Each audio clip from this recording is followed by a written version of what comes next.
Hello and welcome guys to our channel. So today we will learn one word by this paragraph. So let's get started.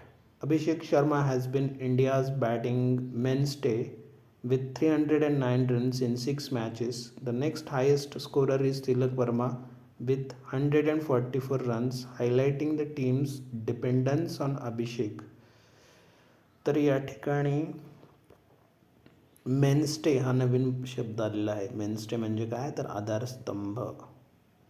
तर आधारस्तंभ कोण राहिलेला आहे? अभिषेक शर्मा. कशाचा? तर भारताच्या फलंदाजीचा. विथ 309 रन्स इन 6 मॅचेस, 309 धावांसह 6 सामन्यांमध्ये. त्याच्यानंतरचा जो सर्वाधिक धावा करणारा खेळाडू आहे तो तिलक वर्मा आहे, 144 धावांसह.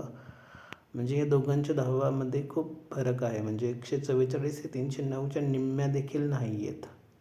म्हणजे यावरून आपल्याला लक्षात येतं की हायलाईट होतं आहे की काय, टीमचा डिपेंडन्स, टीम किती निर्भर आहे अभिषेकवर. बरोबर. तर या ठिकाणी नवीन शब्द आपण पाहतोय तो कोणता, तर मेनस्टे, आधारस्तंभ. तर त्याला आपण कशा प्रकारे अजून दुसऱ्या एका वाक्यामध्ये यूज करू शकतो तर पाहूयात. Agriculture is the मेनस्टे of the countries economy.